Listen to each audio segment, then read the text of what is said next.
Hello, guys. My name's Bobby.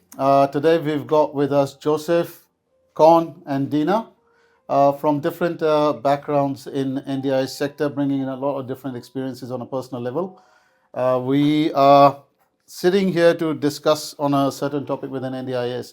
The purpose of this podcast with Wise Healthcare is, as I discussed with you guys before, it's more about building up collaborations and sharing all the knowledge and experiences that we have with the industry, whether that is viewers are coming from the within the background from within the NDI sector, or they could be the viewers from outside the NDI sector wanting to know about the sector.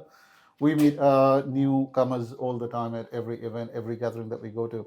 We get to meet people who are wanting to register, wanting to understand NDIS.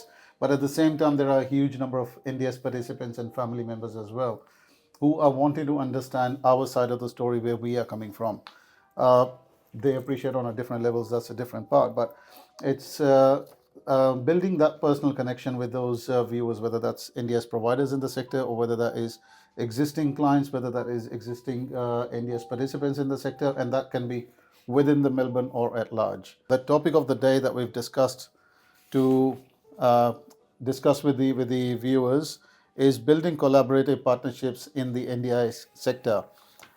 This is one of the important aspects that we all have been talking about at different intervals in different meetings to from our experiences that what is missing in the sector. So coming back to the stories, Dina, I've known you for about what 5 years, give or take. It's been that long, yes. Since 5 years. So tell us about you. Like, Con is definitely interested to know. 5 years, that's a long Yeah. time. It's a very long time. So I first met Bobby when I was trying to get services for my children. Right, I'm all right. She was confused and wanting to get some works and assistance done within the NDIS funding. That's how I met Dina. That's It right. was COVID, and she was struggling with talking to somebody who can actually come out and visit to help her out with her questions and the concerns. From being a mother of two, how did you get transition into finding a job in the NDIS sector? Okay, so I'll just go back to, I guess, the origin of it. So it's sort of a twofold answer. So basically, it all comes down to family. So since the age of 15, I've been exposed to community work, social work through my family, through my father. So at that stage, it's sort of ingrained in me to the desire to help others and also contribute in some manner, because it really started from small beginnings where my father would help new immigrants in the country, set them up. I remember he was giving them pots, pans, blankets, whatever he could, in order to set them up initially, help them navigate Auckland. I used to live in Auckland at the time. And basically from that, he formed his own organisation called Pātea Samaj. And it's now just a beast of an organisation. It's been nearly 30 years and is very much there to help and assist others and support them through different stages. So whether they're elderly, senior citizens, or the youth, or people experiencing domestic violence, immigration. So I've been exposed to that throughout my life. Where did you start from? So I've actually finding a job in the NDIS. What were you doing before back then? So I've got a financial services background, and also I've done a few different things, account management, business development. So there's always been a theme, very sort of customer centric theme. However, my first role was actually a support worker. So I looked after this lady who was in her 80s, and she had a neck fracture. So I've done her personal care. I've done, community access, all of that. So I did that, and then I went into support coordination because I was doing that for Wide and Cole. So, I had the transferable skills and I wanted to help out others. So that was a very seamless process. It was, like a duck to water. It was very easy to transition into that role. And I was also doing a business development role at the same time, so it had a dual function. However, I just felt that my strength is really building relationships, and I wanted to get back to my roots. And this is why My Integra provided me with that opportunity, and I'm absolutely grateful because I've been with them for nearly 2 years, and I love what I do, and I'm very well supported. My Integra has been your first job in the NDIS? No, so it's support work. Support coordinator, and then My Integra, so that would be my third job. Where did you come from into NDIS? Jobless. Believe it or not, yeah. I didn't look for disability. It kind of, came to me when I was at a point where COVID hit. I went through uni. I did my bachelor's in exercise and sports science, but then majored in exercise physiology. But then I went and did a master's of sports science, which majored in football performance. So I'm thinking, okay, if I can do more than one thing, which gives me a pathway in the end of the day, then awesome. Um, Coming out of uni, it's trying to find work. It's tricky. You can't just get into something these days. And you have to kind of Back wait in your COVID time. time, it was definitely difficult. Correct. And I actually started working as a strength and conditioning coach with soccer players, football players. 2 months later, we went into lockdown. So you kind of just start, from where you need to go and how you can build from there. And funnily enough, I had no use of LinkedIn compared to what it is at the moment. And I had someone who actually reached out to me on more than one occasion, being like, hey, we're looking for an EP, exercise physiologist for us. We work in the disability sector. I'm like, okay.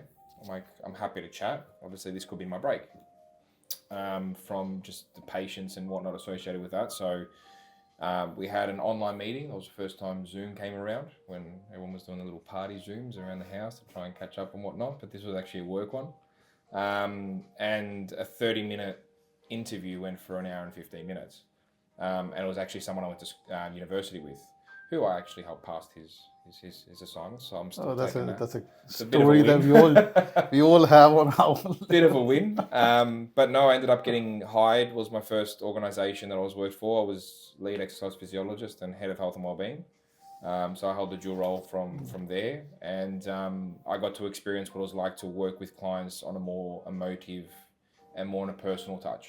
Being a frontline worker, being a therapist for them in terms of exercise and how they can help improve their biomechanics, their function, seeing them stand up from a chair, seeing them lift their hand up above their head, or even reaching for a glass of water. There was things that I did with my team at the time which gave people that insight as to what to do and how to do it. I was there for just under 2 years, but then I kind of developed that natural, instinct to want to be more in a management aspect and be a leader and help others recognize what I recognized. And it's funny, until you start working with disability and start working with people, you connect with them. It's like you experience their life through their eyes. And you don't actually realize that until you see, unfortunately, the lowest of low. Working as an EP, working as a support worker at times, the fill-in shifts to help get them to an appointment, spend time with them, go to a group activity together. There's clients that I still see down the road spontaneously, and it's like we never stop talking. So you build a bond with participants, with clients, with certain colleagues who help you get to a location where you want to be. And I got approached to be a business development manager for my secondary organisation. Had no idea about the business development. So it's, the second back-to-back role where I just kind of, let's just go with it and learn. And since that day, I've wanted to be a sponge of growth. I wanted to absorb as much as I can, network with as many people, and learn with as many people in the industry. So obviously going into a dual role with the first organisation, you learn as you go. So you start, becoming a sponge for growth. You start understanding what you need to do, how you need to do it, who you need to speak to. And I wasn't that type of person to showcase my knowledge or an ego or whatever that was, because I went into an industry which is so big, you need to sit there and actually just breathe and take it all in at one stage. So moving from my first organisation to the second organisation, understanding that I am actually able to be a leader, be a coach, be a mentor, with the little knowledge that I have, to some it was double of what I already knew. And I'm sure everyone here can relate in that aspect as well. Moving into business development, had no idea. To this day, I still remember the first thing that my boss at the time said is like, go get me the clients. I'm like, okay, how? So it's like, this is why I do what I do. I want to inspire, I want to coach, I want to network with people and do my 1% to help give back to people who may be going to this role, to participants who do need the support, who don't have the clarification of understanding their plan, how to reach their goals, where they can use their funds. And this is, how I got inspired to want to be more of that leader and want to be more of that, BDM in a certain way, where business development is not just about KPIs or clients or a monetary aspect. It's about creating a foundation in where you work to be able to look for the future. And it revolves around what you do as an organization. And this was recognized from, I guess, where I am now at Personalised Support Services, where I had a phone call from Ibrahim, who's my managing director, wanting to have a chat with me to see if our morals aligned, and they did. And then I moved over to PSS after about 4.5 months. So I was respectful enough to try and go through the probation period, but it was certain things happen. And I was fortunate enough to have an opportunity where I could be me, but also help influence and change the way people think about disability and not seeing participants as a monetary figure, as a bank account, as an ATM. Because there are times where, through PSS, we're providing services for those that didn't have funds. And that goes a long way because it recognises quality of service, it recognises customer experience, and it sets your foundation up for the future to be able to do what you need to do to be able to keep going. And the NDIS is only changing. It's, new legislation, new processes, things that we have to be on top of. And coming on board with PSS, I started the first 2 months as a BDM, but then after 2 months, I got offered head of operations as well. So I hold a dual role again.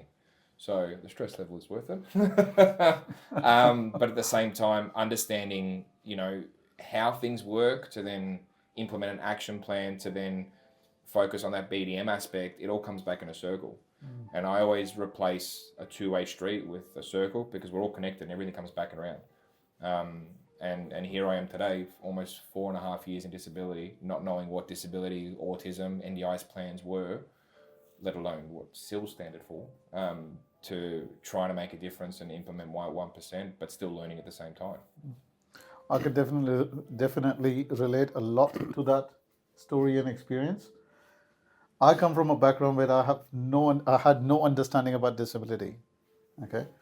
But yes, that's very similar. I had a cleaning services business back until from 2013 to 2018. 2018, one of the service providers, a woman from another service provider, she came to me, Bobby, I need a cleaner. I'm like, that's fine. Just send me the details and write me down on a piece of paper and I'll organize. And she goes, but it's an NDIS funding. So it's an NDIS client. I'm like, look, I don't know what NDIS is. That's not a problem. You give me a job, I send you the invoice, you pay me. It's like, no, hang on. It's not how it works. You need to be NDIS registered to claim it from NDIS. I was like, okay. 3 months ago, somebody came knocking on my door. I had a meeting right here on this chair.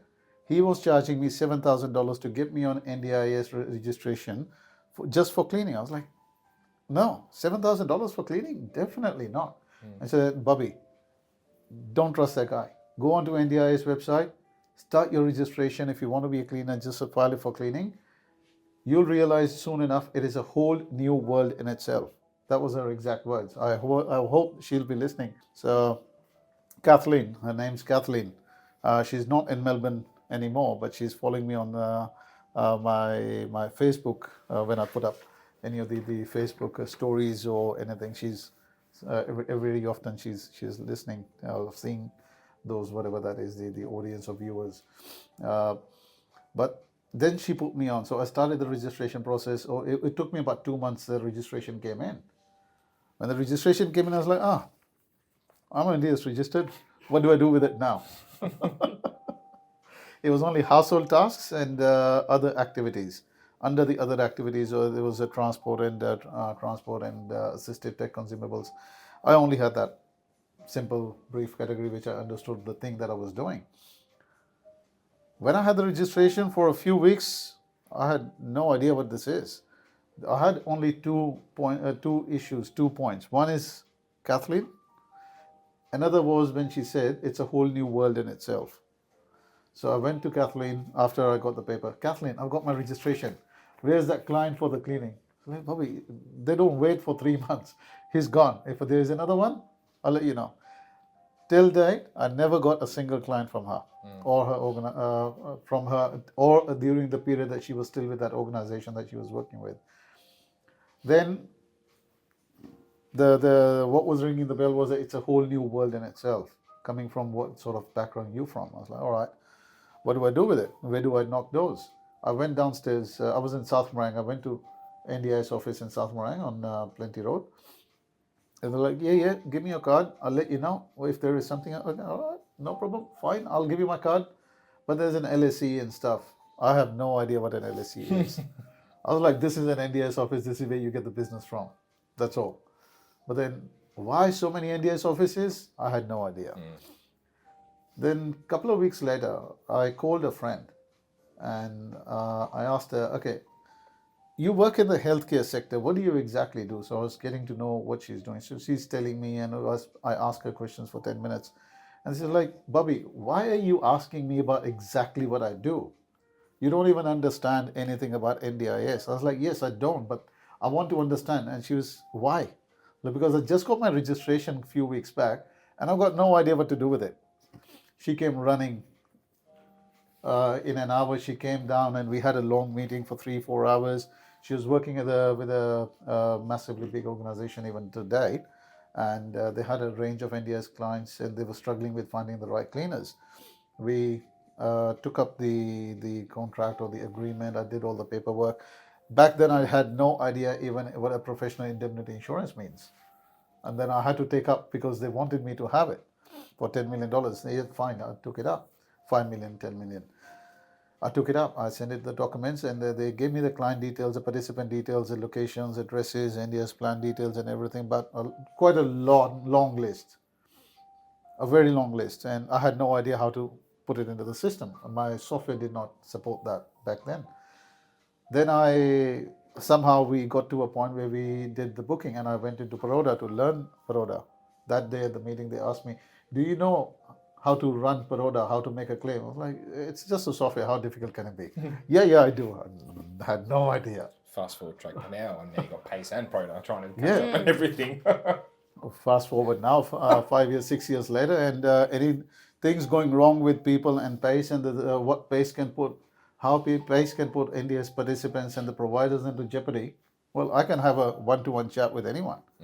People who are testing Pace, I can definitely have that chat. I can tell them, all of us definitely, we had that discussions in the past. We can show them what's wrong with it. But then that's where it started. The first ever cleaning job, the cleaner went in. There was a different scenario or different area that she experienced, and she walked out. She's like, Bobby, I can't do NDIS clients. A lot of people have got that knowledge, and with that knowledge has come from a long efforts and the hard work and reading and talking to people and researching and listening. And with that knowledge, we need to train others. We need to share that knowledge with the people who need that information, who can definitely make their contribution towards the community and the disabled people to do the right thing. Information save sharing time. is so critical because what I feel is that a lot of people want to hold on to it, but the benefit in collaborating and sharing that information, instead of one person trying to achieve something, you've got a collective, and you can achieve so much more, right? And in terms of you saying knowledge is power, you also have to take the initiative and actually research, do your own research, get an understanding of how things work, talk to people, different specialists or different types of providers, and ask them, what is this process? How do things actually work? So it's not just going to one source, going to Google and sort of putting in, tell me about the NDIS. There's so many, and everyone's got their own process. Everyone's got their thought process, as you mentioned. And it's just really important to you can't just focus on one aspect of it because there's so much out there. And it's constantly changing. The landscape is constantly changing. It is. I mean, there's something that got released in September, and then there was something that got released on the 3rd of October, then a week after. And that's what I was talking to the girls and somebody in the office even earlier today. To learn, we need to learn about asking. What you want to learn is if you can phrase your question right, the other person can give you a better response. That's what I shared with the one in Epping as well. That's if you want to learn something, what do you want to learn? What do you want to ask? And if you think deeply, you know what you want to ask, you know what you want to learn, that's how the response will be framed. I feel like this goes back to people thinking that we say no question is a dumb question, but I think this is the mentality people have because they're either A, trying to break into the industry, B, trying to be a business person in the industry, which doesn't work. No. True. You need to understand that emotive side. You need to be able to connect with stakeholders, participants, families, whatever that may be. And it truly is, no question is a dumb question, because heck, I've read half the document and I'm like, what is going on? And I'm in the role that I'm in, but you're not going to get it straight away, because it's going to get to the point where the information legislation that comes out from the NDIS, you need to practice that to understand it. You need to go through the experience aspect of, okay, we can't do this anymore. Oh, we can't do that anymore. Okay, this is what happens if we do. It's as simple as I could say, this here, Bobby, take this, read that, and tell me how it works. Yeah.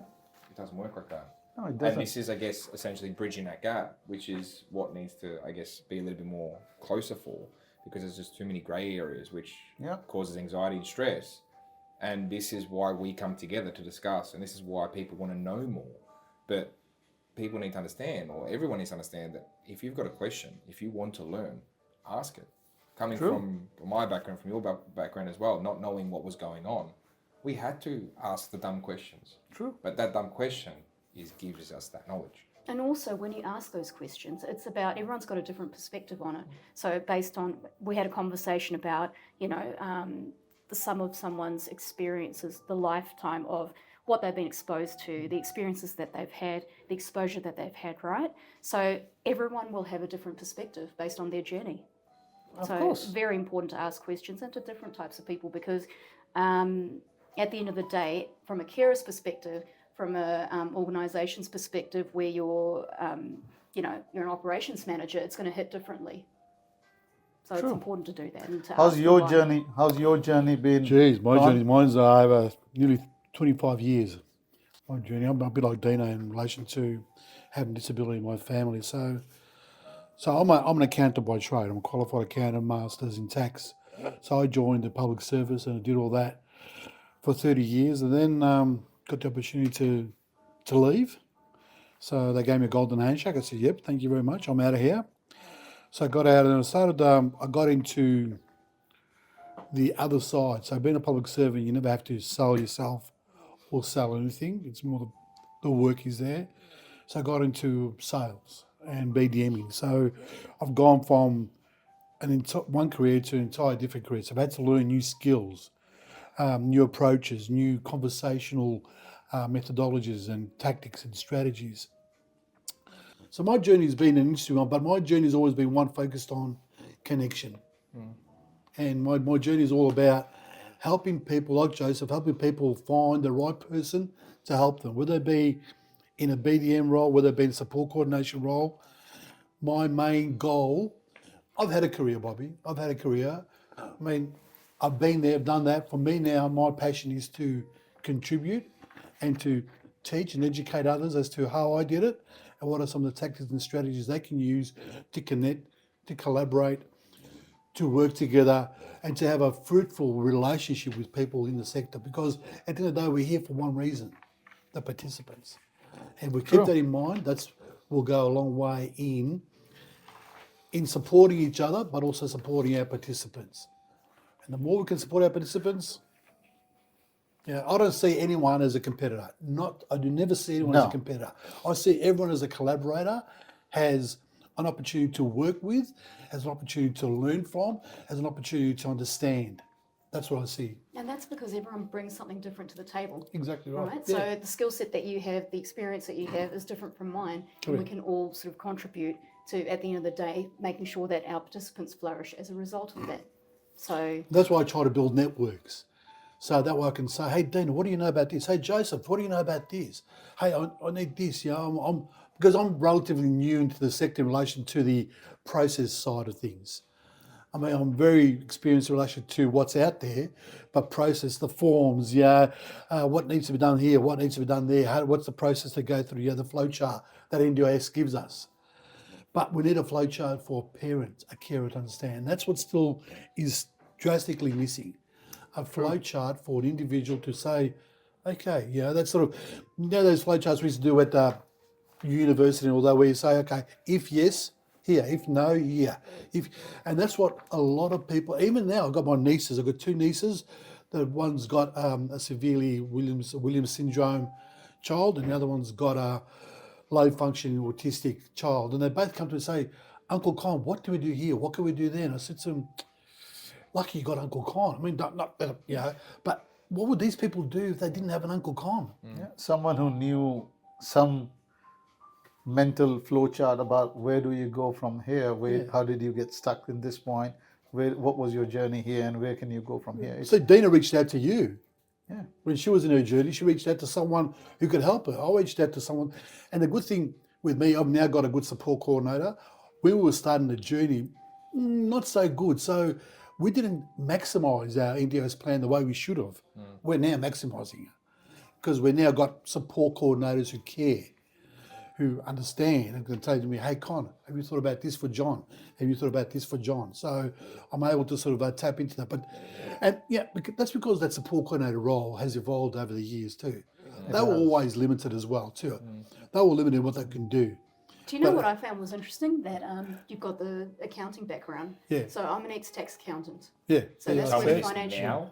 Sorry. I just winged my tax return this year. Thanks. Yeah, so we're about the same, aren't we? There you are. Exactly. So, but I was a junior tax accountant. I wasn't in it for too long because I realised what my strengths were, and you always do sort of like a SWOT analysis. I always, in my way of thinking, and I'm sure everyone that sort of is up for personal development and professional development and growth, you always reflect in life, right? So you sort of go from where you are, where you want to go. And I was thinking, hang on, my skill set lies with people and building relationships. That's the and same that's as the me. same, isn't it? After So, 15 years of doing audits and investigations, I thought, no, this is not for me anymore. auditing. Yeah, fun. auditing, investigate. But Fun. we're talking about taxpayers. So we're talking about people who don't want to give up money. Oh, yeah. We're talking about people who've got to pay millions of dollars back. And one of them said to me, I'm going to come and camp outside your house. I said, what for? He goes, because I want to be where to live after what you've done to me. And I said, yeah, that's all right. You know where I live. That's okay. No problem. But after a couple of those things, you sort of... in a sleeping bag. After a couple of those things, you sort of... so I realised, like you, Dina, I realised I was a people person. So I got into HR. And from HR, developed my people skills and moved into the BDM side of things. But look, we'll grow. I want to go back to what you said before about like this flow chart. It's also important to recognise that not one participant's journey is the same. No, true. So you can have a flow chart of yes, no, maybes. Yeah. But what happens when you get to the maybe? Yep. And this is where people like us come into Exactly. it. Where it's like, okay, you're stuck at this level of the flow chart. Yep. This is what you can do, but Yep. you need to have X, Y, and Z. Correct. And because that's now available to where it was, we need to understand that there's no cheat sheet for how to service a client. There's no, processes which you have to mimic. You know what? There is one, and that's customer service. Yeah. If you get the customer service component right, That's always... then you get everything else right. But if you focus on the customer service on a secondary, third, fourth, whatever that may be, you're going to see a decline. This goes for business people, if we want to separate it. A decline in business. You're going to see a decline in client retention. But the most important part is you're going to see a decline in customer satisfaction. But that goes And- against the whole moral, the whole foundation of NDIS Correct. being person-centered. Correct. That is So- the whole premise for it. Yes, and this is why we need to start flipping people's aspects or business people's aspirations where, no, you can't just open up a business. Correct. right? And just start. I've had people give me their business card. Hi, my name is, here you go. Okay, and? Like, I Oh, have goodness. people send spam emails. I have people send bulk of this. I check spam emails maybe once a bloody month, right? And that's just a refresher of, okay, this is what service we have. Oh, I can think of Emily, or I can think of Jack. They've got this. But if you expect me to sit there and read a 3-paragraph email which you've blindly sent to over 200 people, it's wrong. And this separates what the NDIS is about, but then also you got to rewind it to, we're not business people. We're customer service people, and we need to connect with the participant and create that person-centered approach and be people for people. It's as simple as that. And a lot of people, you're right, Jason, you make a good point, because I was at Bobby's event in Epping, and a couple of people came up to me later on and said, oh, I'm an OT, I'm this. And I said, there's 10 OTs here. What's unique about you? What's your point of difference? What makes you Oh, different? that's a good one, Con. Never thought about that. And that's what we're lacking in the industry. As a support coordinator, I've got 10 OTs I can choose. Why would I choose one over the other? I've got a certain criteria I follow. It's about the authenticity. It's about their serviceability. It's about their capacity. But also, I'll look at what's unique about this particular OT. They deal with ASD children, or they might deal with cerebral palsy, or they've got connections in relation to other areas that we can tap into. So I say to these people, what you've got to do is develop your USP, your unique selling proposition. Once you've developed your unique selling proposition, that's when you do your pitch. You've got to market it. And what Joseph said there before, don't tell me we're an OT. Tell me what is unique about your OT services. True. And that's how you're going to get True. people that are going to remember you. So Joseph will say, I remember that guy because he told me that. Yeah. Not because he's an IT, because he told me something different, correct? But then you Starting get from what Joseph said as well before, starting from the flowchart, I think we just touched a bit of a brim of a huge amount of information that we are not exposed to yet.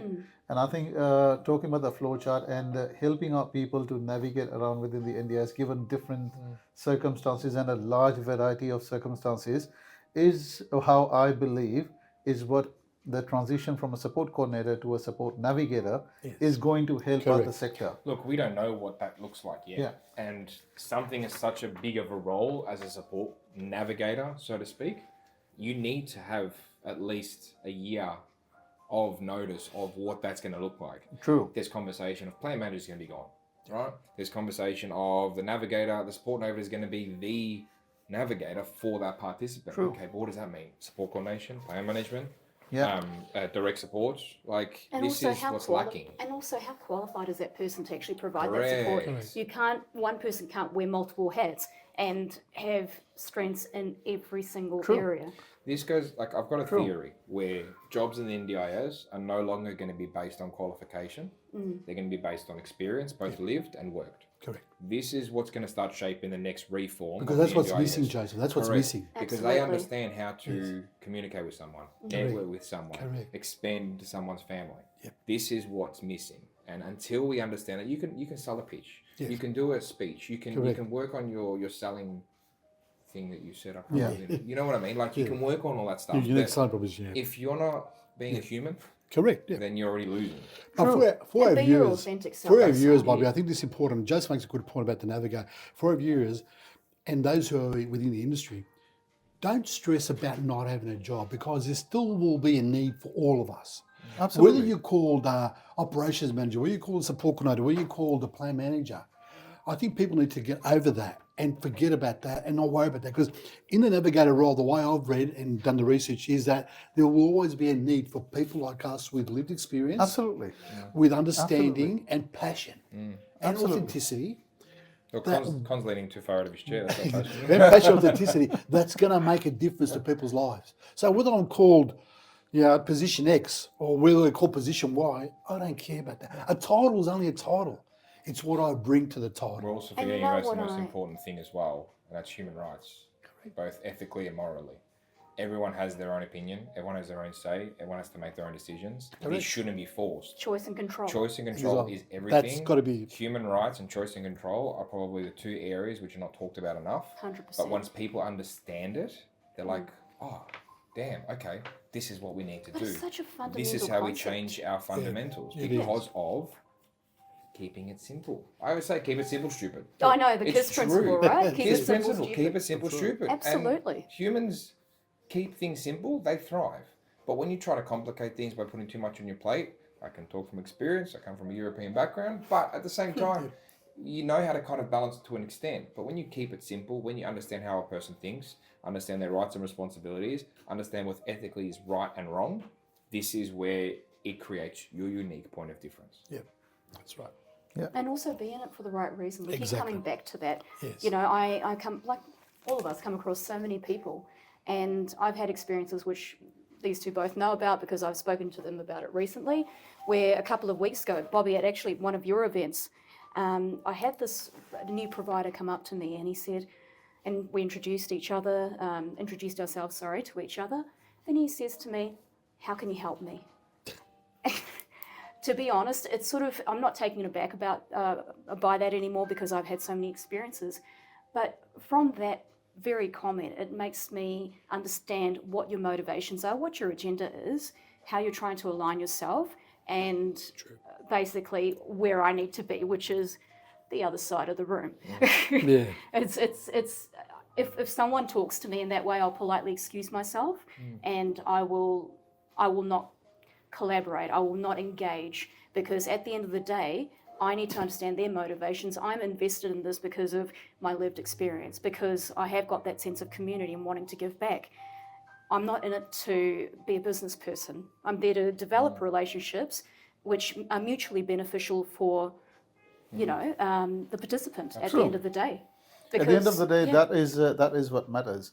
And I had somebody contact me through a source, through a common friend, and that this guy's got his NDIS registration, and they are wanting to get some guidance. They've been talking to a few people, and they don't know what to do. Like, all right, look, I'm happy to help if they want to come out, and I'm happy to give them time. That's what I do. That's what I like. That's what my current ongoing passion is, because all the knowledge that I've gathered over the 6 years, I want to help out somebody.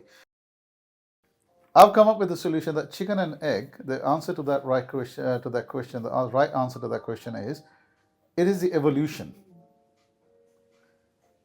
Neither the chicken nor the egg came. It is the mutation of an organism that built either a chicken or a hen or a duck or a turkey. Exactly the same way, like you said, that changing the mindset about you need to see where you want to be, and then you work on that. Correct. Given a certain environmental factors, that's how the organism developed into a chicken. Correct. Something developed into a duck, another same organism mutated into a turkey. Finding your own niche into the NDIS sector when you get here, it's an important aspect. Every time I talk about collaboration, I believe that it is more about where do you start from, what's your niche, what do you bring to the table, is how the relationship grows, how the collaboration grows. If I know that, okay, if I need a plan manager and I can talk to Dina, and Dina can put me on to somebody else in My Integra, a customer service agent, or if I need a support coordination, I can come to Con. If I need some sale, if I need some other sort of a guidance, any sort of a personal support, I can come to Joseph. And his team or your teams can look after those particular specializations, even though My Integra does support coordination as well. But it is majorly or vastly known as a plan manager. And that's how that is the foundational basis, what I believe is for any collaboration in this sector at least to work with, because 10 different people are bringing 10 different important aspects to that transaction or that service network for that one participant. And if we all know what that one person is doing, that is an important element where we can be confident in having that person on board for any of those participants. Bobby, I'll put it bluntly for you, and for anyone else who's watching or listening at the moment, right? Just because you can do it doesn't mean you can do it well. Exactly. True. And this is the difference between doing it and not doing it, and learning to say no. True. So you could come up to me and Bobby and say, "Hey Joseph, I've got a client. It's a 1 to 3 SIL. Can you do it?" Yeah. Can you do it in the north of the suburbs? Actually, no. I don't have a house Will you there. do it? I will do it, Yeah. but I don't have a home to do it in. So, Bobby, unfortunately, I can't. However, hit up this person, this person, this person. True. Just because I can do SIL doesn't mean, well, I know I can do it well. That's everything. But just because you say you can do something doesn't mean you can do it. It's a given circumstances around a certain participant, and Correct. also the participants who are living in the house. So even with my team as well, we do have the similar discussion as well. Can we do it? Yes or no? Should we do it? Yes or no? Would we do it? Yes or no? So But some people skip those questions and go, is it beneficial to me? exactly. Yes or no? Because they're going to bring in Exactly. money. It's it. So And these this are the is, steps you need to segregate. Exactly. and see, this is the thing. When you talk about collaboration, I'll take it that one step further. So Simon from BudgetNet, now NIB Thrive. So if there's a client that doesn't sit a participant where we're not able to support them, we're not able to build their capacity, we're not able to provide what they need, I will refer to another support coordinator or to another plan manager. Absolutely. We do support coordination. Yeah. If we are not able to, for example, if Con has a specialty in acquired brain injury, I will refer to him. So it's about not holding on to the participant just for the sake of funds coming in, because you know that it's going to be, they've got support coordination in their plan or plan management. At the end of the day, it's doing what's right by the participant and selecting the person, even though you might know, like you said, 10 OTs, but who is going to be the right fit? And Exactly. ultimately, it's choice and control at the end of This it. is what I was gonna discussed say. about in Doncaster, if you Yeah. remember. Yes. We're talking about building capacity or helping out building capacity for the participant. And then Joseph touched base on building capacity for a business. And I had that whole building capacity for the business, that half 15, 20 minutes of a speech, that what does it take? Like when you have a niche, you need to learn for yourself. This is how I did. Correct. So Well, that's this the goes only back way. to that, I guess, mentality and that stigma that most sport coordinators and providers have is, can you do it? Yes. But if you burn my bridge, we're done. Exactly. It's as simple as that. If you can't action something after you commit to it, don't say it in the first place, because Sure. it's like, okay, you're putting a delay on someone's review. You're putting a delay on helping someone get out of hospital. You're putting a delay in helping the family have some sort of a respite. 100%. With, saying yes but no. And there are certain many people that think about either their back pocket, what's convenient for them, but they forget that the most important person in that room is the participant and what they need. If you want to move into something else, you want to condense something else, as long as you're doing it for the right purpose. So let's say you're doing SIL, you say, okay, we now want to focus more on support coordination. Is that because you've identified with your participants they need support coordination as well? Or are you moving into that because you think it's another cash cow and money making? I'll answer your question. Yeah, as long as you're moving into that space with the right intent, and as long as you then are prepared for a branding impact. Because once you start moving to another space, people will forget you're doing SIL and are going to say, oh, they're now support coordinators. So you're prepared for that change in your brand, you're prepared for the change and the impact that that will have, and you're prepared to cop that impact, then I'd say go for it. But it's going to take a bit of while for you to establish yourself in that space. Absolutely. And I feel like once you understand how a participant thinks and what you see. So to answer my own question, it's feedback. Yes, that's what I Feedback said. is what will give you Yeah.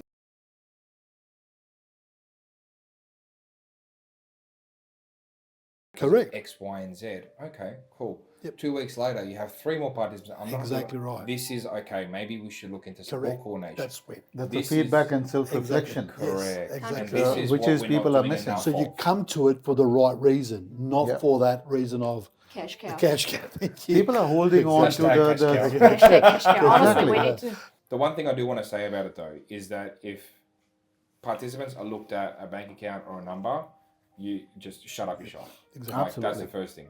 Okay, businesses and organizations that say, hey, you need to go get 5 clients for me a month, or go get 20 clients for me a week, or whatever it is, right? There's a difference between leads and referrals. We get that. There's a difference between conversions and lost lead. We get that. However, you need to also segregate that from what you do.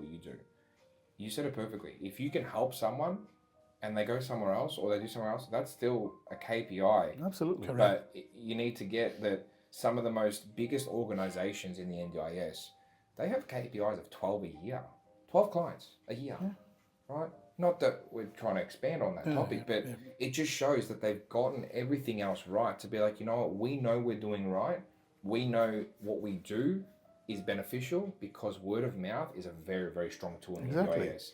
And this is what's naturally going to help you do what you need to do as best as possible. 4 years later, if before Dina, we- 4 years later, if Dina is appreciating me, helping her with some portion of information, I mean, somewhere deep down, I know, I mean, that was only the information I had that I can help you with.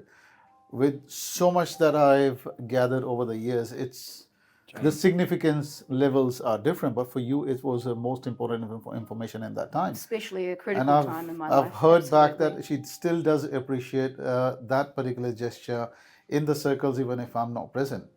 You know, that is a word, that is a reference that travels, Exactly. and that is the a kind of a collaboration through helping Dina at one point that I have achieved. That 4 years later, somebody gets to know, okay, there is Bobby who knows something, you know, and we may or may not trust his team depending on how that the reference or where that reference is coming from. There are other people. Karen mentioned something else back in Epping. So there was a very brief discussion for like 5 minutes around that topic. She still mentions it everywhere we go. And that's amazing. That is a KPI. That is an achievement. That takes us a long way. There's a KPI that I will always fall on, and that's how many stories can I tell in a day. Oh, That's something that I'll always take wherever I go. People the will, 24 hours is not enough for me in that people case. might forget what you did for them, but they'll never forget how you made them feel.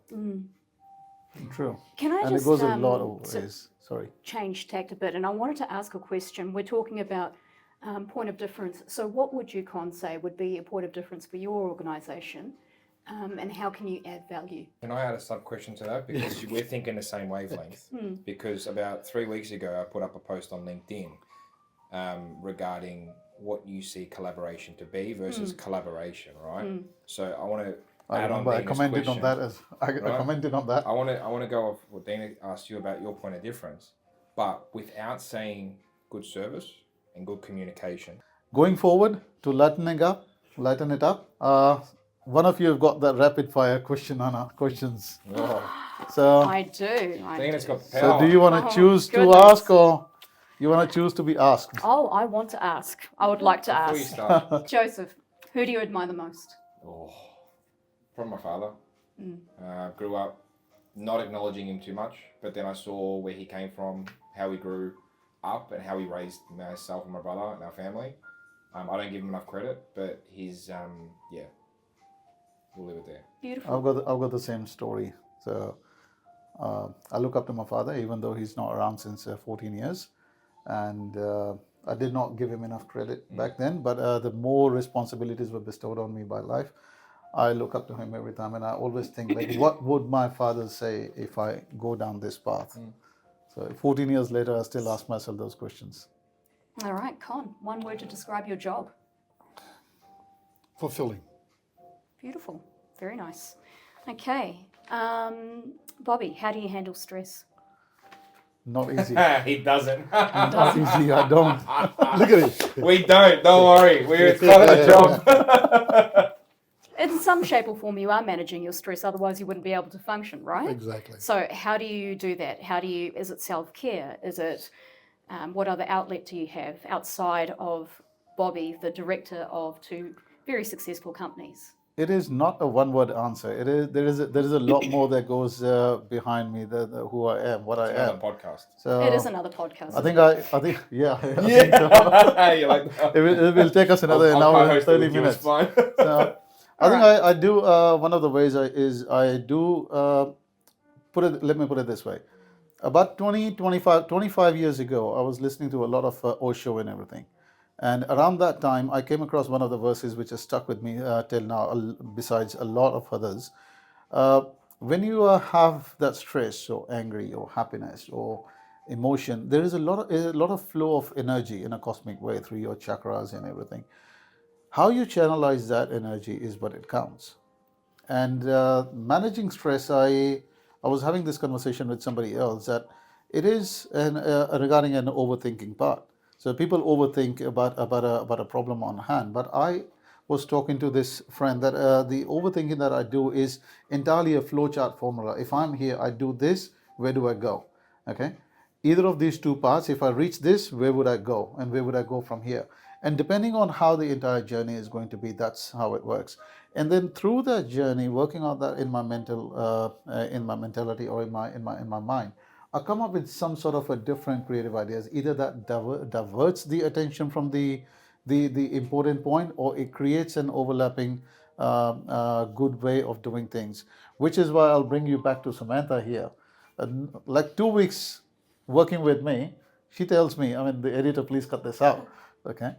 2 weeks. Just bring her in. Just 2 come take a weeks. seat. 2 weeks later, she's messaging me. They don't call you crazy for nothing. So this is meant to be rapid fire. That's what I said. It's another podcast. All Let's right, go. Joseph, Rapid. what's your leadership style? Oh. I've always had bad experiences with dictators in my life in terms of leaders, so I try not to follow through, or I won't follow through with that approach. I'm more sympathetic, understanding, but also firm when I recognise what's right and wrong. So I'll give people the benefit of the doubt, but I also understand that there are certain things where you need to switch off personal and switch on work. 100%. Con, what's your hidden talent? Connector. Connector? And how's that a hidden talent? When you first see me, you probably don't think I've got it in me. And then you think, geez, this guy is a connector. Beautiful. Gone for a connector. Let me try. I'll try that. Okay. Dina, Yes. we'll go 5 to 7. One word answers. Your favorite hobby? Favorite hobby? Without thinking. Singing. Favorite food? KFC. When was it the last time you completed reading a book? About a week ago. What book was it? It had supernatural themes. I love horror, supernatural, sort of fantasy type novels. I can't give you the name because that'll give away my favourite author. Tea or coffee? Tea. I'm an Indian. It has to be tea. It has to be tea. Here we go. What inspires you the most? Honestly, I know this sounds cliched because you guys have given the same answer, but definitely my father. He is my role model. I have seen how he's dedicated his entire life to serving other people and making sure that they are, I guess, as best supported as they can be, no matter what. And to me, that really drives me and motivates me to do the same. His father actually said to him before he passed, "Son, whatever you do in life, leave a footprint." And I feel the same. You know, I want to leave a footprint. Fathers is a very long topic. I think let's Oh, talk about 100%. fathers one day. 100%. And we have a bigger group talking about fathers one day. Yes. On a professional level, what's your current job title again? We know it. Partner engagement officer. Because of the sector as well. Where do you want to see yourself in 5 years if you stay within the sector? I want to have my own healthcare and support clinic, which helps put people back into the whole perspective of improving someone's quality of life. That's very precise, very focused. Not a lot of people are able to do I said it. 3 years, I would have given you half the answer. What motivates you to get out of the bed every day? The fact that I'm in the industry where I can help make a difference in someone's life. How do you prioritize a task? I break it down into steps and then go by what's relevant first and then phase out that way. What's your professional development strategy? I'm very good at bringing out the connection in someone on an emotive level, understanding their story and why they do what they do, but then tailor it back to the whole purpose of the conversation. Learn and grow. Pretty much. Con, Yes, mate. I'll start with the professional level questions. Go for it. Con is very excited. I think I'll ask him a few more. Con, what's your dream job? My dream job is to be someone who can speak on the circuit around my lived experience and the difference that when you have the right support, you can achieve a lot. How do you engage with the team? How do I engage with the team? In methodology or more You choose. with my team? By asking questions, by always demonstrating humility, and by always not bowing down to, so not the wrong word, but by always respecting the additional knowledge that team members have. How do you set your goals? That's easy. I start at the beginning of the year and I do a reflection halfway through the year. I set myself 3 long-term goals and 3 short-term goals. The long-term goals are about where I want to be at the end of the year. The short-term goals are where I want to be halfway the year. And they are based around 3 categories: life, family, and career or business. Coming from 25 years of long working experience in finance and NDIS and being exposed to so many different industries, recommend a book for professional development. Jeez, there's a couple out there. One. Jeez, you got me on the spot here. Once I Rich Dad Poor Dad, everybody knows it by heart. Okay, I'll recommend you one book. Don't sweat the small stuff. That's a good one. You read that? I've read some synopsis. Don't It's sweat in the my small watch stuff. list It's to a long-standing book. It's been around for a while. It's just based on every page has got just one little quote. It's a very good book. Your favorite app on the phone?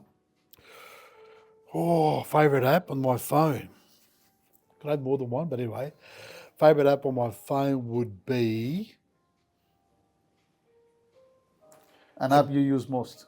an app I use most. Jesus, you got me going now. Just I've used so many. Got it on my phone now. An app I use the most would have to be, Outlook. It's The first app you open up when you wake up your eyes. first. First app you open on your phone Oh when you no, wake up first your app. eyes. My favourite app. Sorry, my mistake. LinkedIn. LinkedIn. I open up my bank to see the balance. I open up Instagram. Yeah, so there you are. Mine is LinkedIn. Yeah. First thing I open up every morning is LinkedIn. City or countryside? City. Your ideal weekend plan? Other working plan is a day at the AFL football. What do you cook best? I don't cook. What do you cook best, Joseph? Pasta from scratch. Pasta. I always have a favorite answer to that. I cook good stories. There you go. I should have used that one. Joseph, Yes, sir. what's your biggest fear? Failure. What's your favourite movie genre? Genre? Probably action. Type of movies? Like I'm a sucker for the Pirates of the Caribbean. Sucker for it. Captain Jack. Love him. What's your most valuable skill? Talking. All right. Now, some questions for Dina. Dina. Oh, goodness. Finish with a bang. And the best. All right. Only the best Hit for me, last. hit That's me. it. What's your favourite quote or mantra? Oh, goodness. Next question. How do you start your day? How do I start my day? Self-care as much as possible. I start the day off by meditating, try and centre myself, be in a positive headspace to tackle the challenges during the day. Are you a pet person? I like animals, but I prefer them in the zoo. No, that sounds really bad. I'd love to have a dog, but my husband won't let me because he goes, I'm going to be taking care of the dog and you won't be doing that. Yeah, I can see that. Yep. Dina, if you had a superpower, what would it be? What would it be? The ability to multitask in such a way that I can manage everyone's expectations and also look after myself in the process. What's the most important lesson you've learned? Is to be introspective, to reflect, and to keep improving yourself in every aspect. Last couple for the both of Con and Bobby. Bobby, what's your favourite outdoor activity? Sleeping.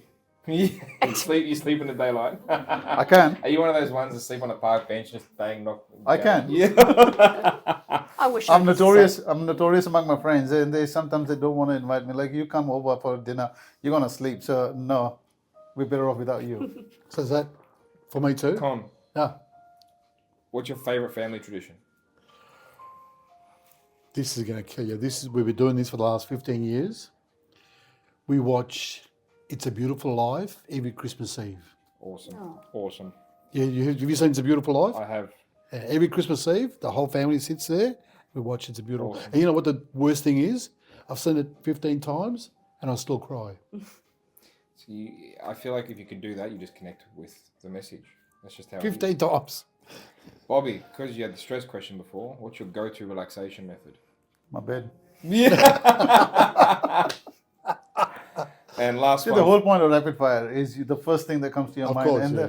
exactly how you can relate to that question. Con, last question. The best piece of advice you've ever received?